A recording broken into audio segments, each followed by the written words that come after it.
Hello everyone, welcome. मैं हूं मनीष कुमार साहू और आज मैं स्पेशली बच्चों को गाइड करना चाहता हूं।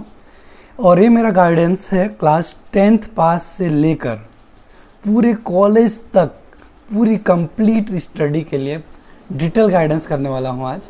अगर आप स्टूडेंट्स हो, doesn't matter you are belong from Hindi medium और इंग्लिश मीडियम, उससे कोई फ़र्क नहीं पड़ता।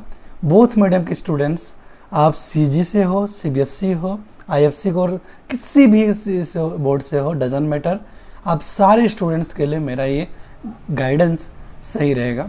थोड़ा वीडियो लंबा भी आ सकता है, थोड़ा ध्यान से सुनना। पूरी लाइफ टाइम के लिए अगर आपको डिसीजन लेनी है तो उसके लिए आप थोड़ा बहुत वक्त तो दे ही सकते हैं।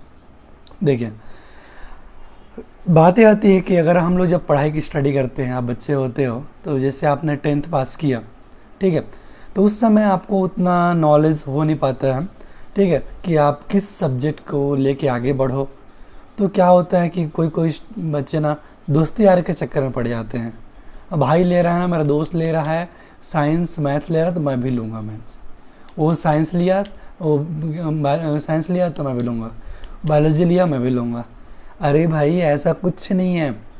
और कुछ लोगों ये सोसाइटी में चला हुआ बात है कि अगर आप साइंस लेके पढ़ोगे, मैथ लेके पढ़ोगे, तुरंत नौकरी लग जाएगा।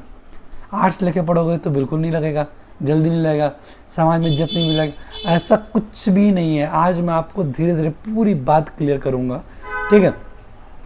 अगर आप 10th पास के बाद, चलिए मैं सबसे पहले आर्ट्स की बात करता हूँ। अगर 10th के बाद आपने आर्ट्स सब्जेक्ट लिया, और क्यों लें, क्या बनना चाहते हो तो लें। अगर आपके मन में इच्छा है, ध्यान से सुनना, कि आप if you want to become IAS officer, IPS officer, आप अगर सिविल सर्विस में जॉब करना चाहते हो, ठीक है, तो उसके लिए आपको बेसिकली आर्ट्स लेना सबसे बेस्ट होता है। देखिए, अब इसलिए बोल रहा हूँ क्योंकि देखो, बचपन से ही अगर आप उस सब्जेक्ट की ओर बढ़ोगे ना तो फ्यूचर अच्छा रहेगा। तो अगर आपने आर्ट्स लिया तो आप पढ़ोगे क्या, हिस्ट्री पढ़ोगे, ठीक है, आप पॉलिटिकल साइंस पढ़ोगे, आप ज्योग्राफी पढ़ोगे। ये सारे फ्यूचर में जाके सिविल सर्विस के मेन सब्जेक्ट बनते हैं। तो इसलिए अगर आप 11th-12th में बेसिक स्टडी, क्योंकि मेन स्टडी 11th-12th में होती है, इसके पढ़ने के बाद आप बीए कर लिए। हाँ, बीए आप नॉर्मल कॉलेज से मत करना, ठीक है, अपने आसपास जो स्टेट लेवल के कॉलेज होते हैं उससे मत करिएगा। हो सके तो बीए अगर करना है तो आप सेंट्रल कॉलेज से ही बीए मतलब बैचलर ऑफ आर्ट्स, ये 3 साल का कोर्स होता है 12th के बाद, है ना। तो 2 साल तो 11वीं पढ़ लिए, उसके बाद 3 साल आप बीए करोगे। तो बीए करने के बाद, ठीक है, अच्छे सेंट्रल यूनिवर्सिटी से करिएगा, जैसे बीएचयू दिल्ली यूनिवर्सिटी हो गया, है ना, छत्तीसगढ़ में भी है आपका बिलासपुर यूनिवर्सिटी, तो उससे भी कर सकते हैं। आप जीजीयू है, उससे भी कर सकते हैं। तो देखो, इससे क्या होगा कि आपको एक बेस्ट एजुकेशन मिल जाए रहेगा। उसके बाद आप उतरना किस में, सिविल सर्विस के एग्ज़ाम में। जैसे आप चाहे कलेक्टर बनना चाहते हो, ठीक है, डिप्टी कलेक्टर, कोई भी सिविल, यूपीएससी पीएससी का एग्ज़ाम क्लियर करना चाहते हो, तो उससे क्या होगा, आपका बेसिक स्ट्रॉन्ग रहेगा।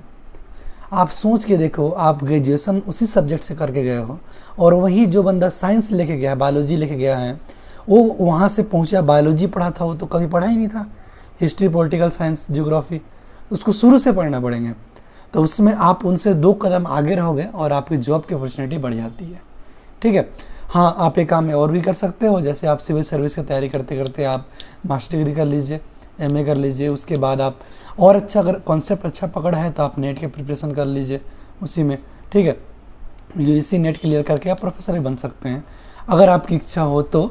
अदरवाइज आप सिविल सर्विस में जॉब कर सकते हैं। पहली बात ये हुई। और बेटा, arts one of the best subject है। दुनिया में जितने बेस्ट जॉब मिलते हैं ना, सारे आर्ट्स वालों को मिलते हैं। जितना रिस्पेक्टेड जॉब है सब आर्ट्स वाले लेके जाते हैं, और सोसाइटी में इज्जत उन्हीं को नहीं मिलता। तो भाई, आप किसी सोसाइटी में इज्जत के लिए मत देखो, आप खुद के लाइफ देखो बच्चों। क्लियर है। अब चलिए सेकंड बात करते हैं। अपन आज बात करते हैं मैथ्स का, बायोलॉजी की बात करता हूँ। चलो, अगर जो 10th के बाद साइंस में 2 कैटेगरी बटेंगे। एक बटेगा बायोलॉजी, जिसमें पढ़ना पड़ेंगे फिजिक्स, आपको पढ़ना पड़ेगा केमिस्ट्री, पढ़ना पड़ेगा बायोलॉजी, हिंदी, इंग्लिश। एक बटेगा मैथ्स का, जिसमें केवल एक सब्जेक्ट चेंज होता है, बायोलॉजी के प्लेस में मैथ्स बन जाएगा, ठीक है। तो अगर आपने बायोलॉजी लेके स्टडी किया तो उसके बाद आपके पास गोल्डन चांस होते हैं बेटा, रियल गॉड बन सकते हो तुम। समझ रहे हो ना क्या इंडिकेट कर रहा हूँ? डॉक्टर की बात कर रहा हूँ मैं। आप डॉक्टर में बहुत सारे पोस्ट्स होते हैं, MBBS हो गया, उसके नीचे भी बहुत सारे पोस्ट होते हैं। आप उसमें कर सकते, जैसे फार्मेसी कर सकते हो, नर्सिंग कर सकते हैं आप, ठीक है ना। आयुर्वेदिक में डॉक्टर्स के लिए होते हैं, BA MH होता है, उसमें भी कर सकते हैं आप, ठीक है। लैब टेक्नीशियन कर सकते हैं, MPW कर सकते हैं, छोटे से लेकर बड़े तक बहुत सारे पोस्ट हैं। और भाई पैसा, कसम से डॉक्टरी में सारा पैसा दुनिया में किसी फील्ड में है ये नहीं है। बहुत पैसा है, बहुत इज्जत है, आप बिंदास कर सकते हो। लेकिन एक बात ही बता दें आपको, आप बनने वाले हैं रियल गॉड, तो बेटा कंपटीशन भी उसी के लेवल की होगी। मैक्सिमम स्टूडेंट्स बायोलॉजी लेकर पढ़ते हैं, सबकी चॉइस होती है डॉक्टर बनना। कंपटीशन बहुत तगड़े लेवल का होता है ऑल इंडिया में। तो आपको कंपटीशन से डरना नहीं है, लेकिन हाँ पता होना चाहिए। मैं देखो डरा नहीं रहा हूँ ना, बस आपको फ्यूचर बता रहा हूँ, उससे आपको एक आइडिया होनी चाहिए कि हाँ फ्यूचर में भाई ये ऐसा प्रॉब्लम आ सकते हैं, तब ना जाके आप पहले से स्ट्रॉन्ग बनोगे। तो आपको अगर नीट क्लियर करना है तो 11-12 से ही बायोलॉजी, फिजिक्स, केमिस्ट्री को इतना स्ट्रॉन्ग कर लो कि आपको फ्यूचर में सपोर्ट करेंगे।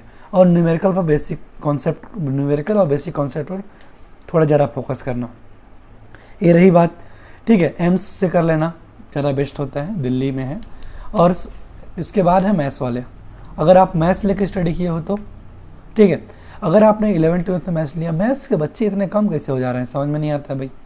इतना ख़त्म सब्जेक्ट थोड़ी है, कहीं भी जाके पता करो यार। स्कूल में हो गए, तो मैं भी एक टीचर ही हूँ, मुझे पढ़ाता हूँ, मुश्किल से 10-5 अगर बायोलॉजी में 100 बच्चे हैं तो मैथ्स में 10 बच्चे रहेंगे। ऐसा नहीं है बेटा, मैथ्स भी one of the best golden subject है।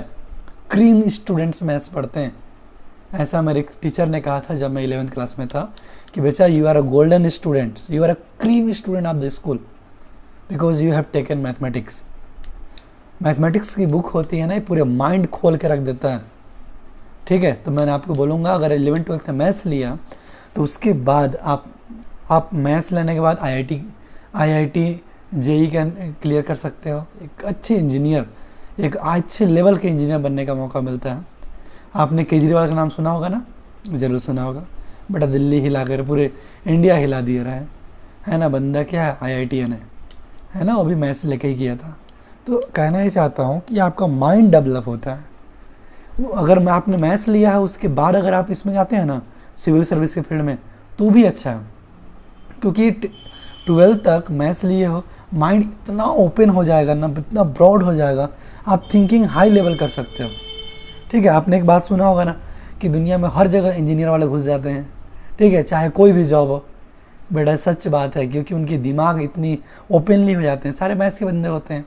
वो इंजीनियर वालों को देखना, वो आपके बैंक में भी जॉब करते हैं, टीचर में भी अब तो आने लगे हैं, है ना। और अपना इंजीनियरिंग फील्ड में तो जॉब करते ही हैं, उसके अलावा प्राइवेट जॉब से लेकर बहुत जगह आपको दिखेंगे। क्यों? क्योंकि उनकी माइंड ओपन हो जाती है। वैसे ही आपका माइंड भी ओपन हो जाएगा, दिमाग भी ओपन हो जाएगा। तो गोल्डन सब्जेक्ट तो वैसे मैथमेटिक्स है, ठीक है। तो इसके लेकर भी स्टडी कर सकते हैं। देखो लेकिन हाँ, पढ़ाई बहुत ध्यान से करनी पड़ेगी, बहुत सीरियसली से पढ़िएगा बेटा। आप पूरे मन लगा के पढ़ो, जॉब ज़रूर मिलेगी, ठीक है। अगर आप अच्छे से स्टडी करते हो तो जॉब ज़रूर मिलेगी, है ना। Okay, thank you, thanks for watching. अगर कुछ डाउट रह जाता है तो आप मेरे को कमेंट कर दीजिएगा, मैं वीडियो भी बना दूंगा, है ना। और पसंद आता है तो लाइक, सब्सक्राइब, शेयर करें अपने फ्रेंड्स के साथ। Okay, thank you, bye.